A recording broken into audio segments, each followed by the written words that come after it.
Chapter 18 agriculture कृषि। अब कृषि तो क्या है, हमारा प्राचीन कालीन से अभी चला रहा व्यवसाय है, कोई नया व्यवसाय तो है नहीं। अति प्राचीन काल से कृषि करने वाले देशों में भारत का नाम सर्वप्रमुख आता है। सबसे महत्वपूर्ण, भारत जो है कृषि की दृष्टि से बहुत प्राचीन देश है। इतिहास इसका साक्ष्य है, साक्षी है नहीं, गवाह है कि जब विश्व के अधिकांश देश असभ्य थे, असभ्य का मतलब जो जीवन जीना नहीं जानते थे, उस समय भारतवासी कृषि व्यवसाय में निपुण थे। निपुण का मतलब पूर्ण रूप से कृषि के बारे में वो जानते थे। हड़प्पा, मोहनजोदड़ो जैसी विकसित सभ्यताएं उस समय देखने को मिलती है। आज भी उनके अवशेष अपने को सामने देखने को मिलते हैं, जिसमें बड़े बड़े नगर, विकसित खाद्यान्नों के भंडारण की व्यवस्था उस समय भी की जाती थी। तो इन चीजों से अपन अनुमान लगाते हैं कि अपने जो कृषि है वो कितनी विकसित अवस्था में थी उस समय। विश्व के अधिकांश कृषि विद्वान अनुत्पादन, अनुत्पादन का अन्न का उत्पादन एवं पशुपालन, क्योंकि कृषि के साथ पशुपालन का कार्य किया जाता है, तो इसको कौन सी कृषि बोलते हैं? मिश्रित कृषि के नाम से जानते हैं। तो विश्व में अधिकांश कृषि विद्वान अनुत्पादन, अन्न उत्पादन और पशुपालन 8000 ईसा पूर्व से प्रारंभ मानते हैं कि 8000 ईसा पूर्व में ही इसका प्रारंभ हो गया था कृषि और पशुपालन का। उनमें से अधिकतर ये भी मानते हैं कि कृषि का प्रारंभ दक्षिणी पूर्वी मानसून एशिया में हुआ था। यानी कृषि का जो प्रारंभ है, कृषि करने का जो शुरुआत है, वो दक्षिणी पूर्वी एशिया के अंतर्गत बताया जाता है। अब एक रूसी विद्वान है, रूसी विद्वान वेविलोव, वो कहते हैं कि 1951 में कृषि उद्भव, कृषि के जन्म के 8 केंद्र स्थल निर्धारित किए गए कि कृषि कहाँ कहाँ पर की जाने लगी, उसके 8 केंद्र निर्धारित किए। इनमें भारत को कृषि उद्भव का केंद्र माना। 8 केंद्र थे संपूर्ण विश्व में, जिनमें से एक केंद्र भारत को भी माना है इन्होंने। तो ये तो प्राचीन कालीन साक्ष्यों के आधार पर कि प्राचीन काल से हमारी कृषि प्रधान देश, आज भी हमारा जो देश है वो कृषि प्रधान देश है। अब कृषि का जो महत्व है, आज भी भारत एक कृषि प्रधान देश है, जिसकी 54.6% जनसंख्या, आज वर्तमान की बात करें तो 54.6%।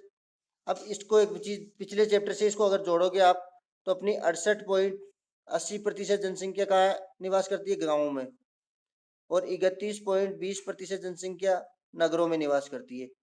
इस 68.80 में से भी कितना दे रखा है? 54.60% जनसंख्या है जो कृषि कार्य करती है। 54.60% जनसंख्या आज भी कृषि कार्य में लगी हुई है, जो पूर्ण रूप से कृषि पर प्रत्यक्ष तौर पर निर्भर है। उनका जीवन यापन, उनके परिवार का पालन पोषण सब कुछ कृषि से होता है। कृषि जीवन निर्वाह का सबसे महत्वपूर्ण साधन है, जो देश की आधे से ज्यादा आबादी को क्या करती है? रोजगार प्रदान करती है। ऐसे कई उद्योग हैं, अब बहुत सारे ऐसे उद्योग भी है जो कृषि से ही संचालित होते हैं। बिना कृषि के उन उद्योगों का कोई अस्तित्व नहीं है, जो प्रत्यक्ष और अप्रत्यक्ष रूप से कृषि पर निर्भर है। जैसे अपन बात करें कि कौन कौन से ऐसे उद्योग हो सकते हैं, जैसे चीनी उद्योग है, पूर्ण रूप से कृषि पर निर्भर है। वस्त्र उद्योग है, पूर्ण रूप से कृषि पर उद्योग है। क्यों? कपास का उत्पादन नहीं होगा तो वस्त्रों का निर्माण भी नहीं होगा। उसी प्रकार गन्ने का उत्पादन नहीं करेंगे तो चीनी का स्टोव या चीनी कहाँ से बनाएंगे? तो ये चीजें सारी जो होती है, इस प्रकार के जितने भी उद्योग है, आज वर्तमान में चलने वाले उद्योगों में अगर बात करें, आटा मिल उद्योग, गेहूं का उत्पादन नहीं होगा तो ये मिलें बंद हो जाएगी। तो ये सारे जो उद्योग है, ये किससे जुड़े हुए हैं? कृषि से, यानी पूर्ण रूप से कृषि पर निर्भर है। वे उद्योग लाखों व्यक्तियों को क्या करते हैं? ये जो कृषि के क्षेत्र में जो उद्योग है, कृषि से संचालित होने वाले जो उद्योग है, वो लाखों लोगों को रोजगार प्रदान करते हैं। भारत में कृषि और कृषि से संबंधित क्षेत्र का योगदान 1950-51 में अगर माना जाए, कृषि के क्षेत्र से संबंधित देश की अर्थव्यवस्था में जो योगदान है वो 53.1% योगदान माना जाता है।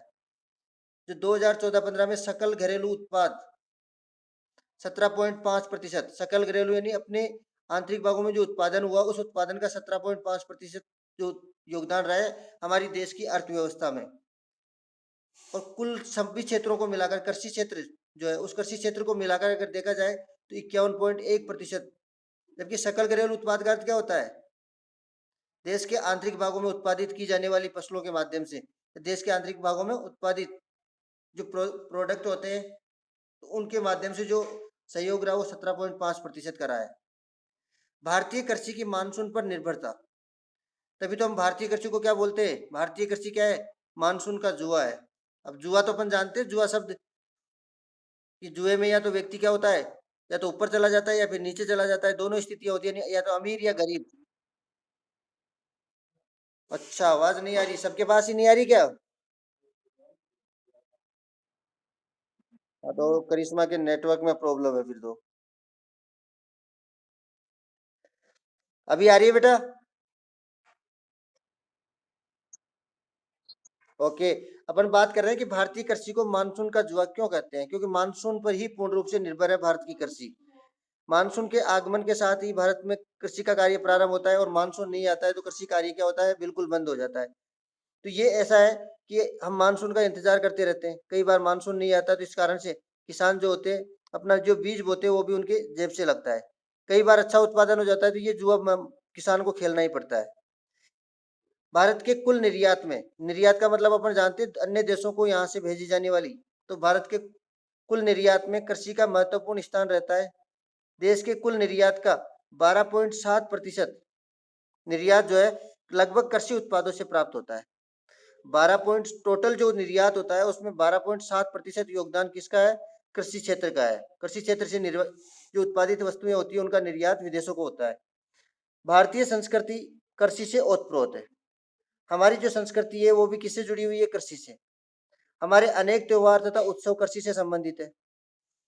अनेक त्योहार और उत्सव जो हम मनाते हैं वो भी, जैसे जैसे हमारी ऋतुएं समाप्त होती है, एक फसल समाप्त होती है और दूसरी फसल का प्रारंभ होता है, तो उस दौरान हमारे यहाँ अनेक त्योहार मनाए जाते हैं। इस तरह स्पष्ट होता है कि भारत की अर्थव्यवस्था समाज संस्कृति का मूल आधार यानी पूर्ण रूप से किससे जुड़ी हुई है, कृषि से। चाहे घुमा फिरा के कहीं से भी देखो, हमारी जो कृषि है उसी के ऊपर हमारी जनसंख्या पूर्ण रूप से डिपेंड है। रोजगार की दृष्टि से अर्थव्यवस्था, देश की अर्थव्यवस्था भी इसी के ऊपर निर्भर है। तो ये संपूर्ण भारत की अर्थव्यवस्था का मूल आधार भी माना जाता है, मानव के साथ साथ। प्रकृति ने भी भारत जितनी विविधता, अब ये कहते हैं कि प्रकृति जो है हमारी, जो प्रकृति है उसने भारत जितनी विविधता विश्व में अन्य किसी देश को नहीं दी है। अब ये विविधता क्या है, सभी जानते हैं विविधता। तो विविधता तो हम देखते हैं कि धरातलीय विभिन्नता भी हमारे देश में मिलती है। वानस्पतिक विभिन्नता, वनस्पतिक विभिन्नता यानी वनस्पति भी अलग अलग, धरातल विभिन्नता के साथ साथ वनस्पति विभिन्नता, पर्यावरणीय विभिन्नता, खान पान, रहन सहन, जाति आधारित विविधता, भाषा आधारित विविधता। तो ये सारी विविधताएं हमारे देश में इतनी विविधता दी हुई है कि विश्व के अन्य किसी भी देश को इस प्रकार की विविधता प्राप्त नहीं है। और ये कौन प्रदान करता है, प्रकृति। तो प्रकृति ने भारत जितनी विविधता संपूर्ण विश्व में किसी भी अन्य राष्ट्र को प्रदान नहीं की है। उसी भांति उत्कृष्ट भौगोलिक स्थिति, समतल भूमि, उपजाऊ मृदा, पर्याप्त जलापूर्ति, मानसूनी जलवायु जैसे कारकों ने भारत को कृषि के क्षेत्र में और ज्यादा महत्वपूर्ण या विशिष्ट बना दिया है। क्योंकि कृषि का क्षेत्र, पर्याप्त जलापूर्ति होनी चाहिए, उपजाऊ मृदा होगी, समतल भूमि होगी, भौगोलिक स्थिति का कौन सी जगह स्थित है भौगोलिक स्थिति के अनुसार। क्योंकि भौगोलिक स्थिति क्यों ज्यादा महत्वपूर्ण है, विश्व के मानचित्र में अपन देखते हैं कि भूमध्य रेखा सर्वाधिक गर्म क्षेत्र, जैसे जैसे अपन शीतोष्ण भाग में पहुंचते हैं तो ये वाला जो क्षेत्र है वो कैसा है, फसल उत्पादन के लिए सर्वाधिक महत्व अच्छा क्षेत्र है। क्योंकि ज्यादा ऊपर जाएंगे तो और ज्यादा शीत आ जाता है, जबकि मध्य वाला जो भाग है वो शीतोष्ण वाला जो भाग है वो कृषि के लिए सबसे ज्यादा उपयुक्त है। और भारत किस में पड़ता है, भारत का उत्तरी भारत जो है वो शीतोष्ण में, जबकि दक्षिणी भारत किसमें आता है, उष्ण कटिबंध में आता है। तो भारत जो है इन सभी कारकों से भारत को कृषि के क्षेत्र में विशिष्ट देश बना दिया है। अब बात करते हैं भारत का जो क्षेत्रफल है, 32,87,263 वर्ग किलोमीटर, 32,87,263 वर्ग किलोमीटर है। उसके 40.5% भाग पर आज भी क्या होता है, कृषि कार्य होता है। इस क्षेत्रफल के 40% भाग पर आज भी कृषि कार्य किया जाता है, यानी कृषि भूमि के रूप में छोड़ा हुआ है ये। इन्हीं विशेषताओं के कारण भारत में कृषि पद्धतियों और फसलों में क्या पाई जाती है, इन्हीं विशेषताओं के कारण भारत में कृषि पद्धतियों और फसलों में भी विविधता देखने को मिलती है। भारतीय कृषि का महत्व निम्न बिंदुओं से स्पष्ट कर सकते हैं। भारतीय कृषि जो है, अब भारतीय कृषि का जो महत्व है कैसे, सबसे ज्यादा रोजगार प्रदान करने में सर्वाधिक रोजगार का साधन कौन है, कृषि। उद्योगों के लिए कच्चे माल की आपूर्ति किससे होती है, कृषि से। राष्ट्रीय आय का साधन, देश में राष्ट्रीय आय का मतलब अर्थव्यवस्था में मुख्य रूप से इसका योगदान होता है। राष्ट्रीय आय का साधन विदेशी मुद्रा प्राप्ति, जब अपन यहाँ से कृषि प्रोडक्ट या पदार्थों को निर्यात करते हैं तो उससे क्या होती है, हमें विदेशी मुद्रा की प्राप्ति होती है। पौष्टिक पदार्थों का उत्पादन, पौष्टिक पदार्थ जो जीवन मानव के लिए अति आवश्यक होते हैं, उसका उत्पादन हमारे यहाँ कृषि उत्पादन से ही होता है। यातायात संसाधनों का विकास, जब कृषि का उत्पादन होता है तो उसके लिए यातायात की आवश्यकता भी होती है और जिससे लोगों को काफी रोजगार मिलता है। तो ये 6 ऐसे महत्वपूर्ण बिंदु है जिसे हम अपनी कृषि की विशेषताओं को दर्शा सकते हैं। अब इसके साथ साथ अपन देखते हैं कि भारतीय कृषि की और क्या विशेषता है। तो भारत में अति प्राचीन काल से अधिकांशतः खाद्यान्न फसल के रूप में, क्योंकि हमारी फसलों को हम अलग अलग भागों में डिवाइड करते हैं। बेटा एक मिनट रुकना, मेरे तो पेज ही गायब हो गई लगता है।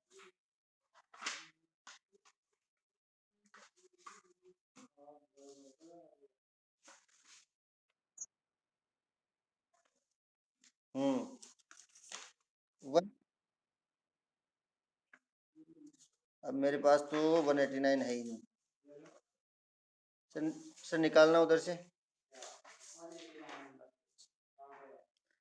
सेकंड वाला नोट्स का सेकंड पेज, आपको नहीं मिलेगा। बेटा एक बार रुको, रितु मैम से कोई सवाल पूछना हो तो पूछ सकते हो। पूछना है कुछ? पढ़ाते भी नहीं पढ़ाते ये?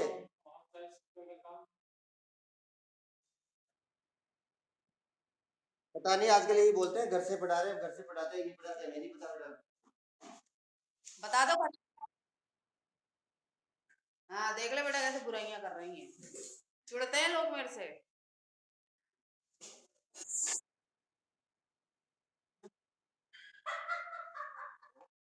बेटा यही बैठे मत बोल। नहीं बोल ले बेटा, बोल ले, तेरे फोरम पर रहता है, अभी भी फैला के बैठा हूँ, क्या करूँ।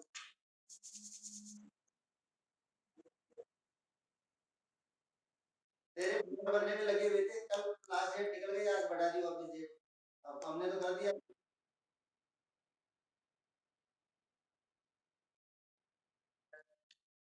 आपका लेटर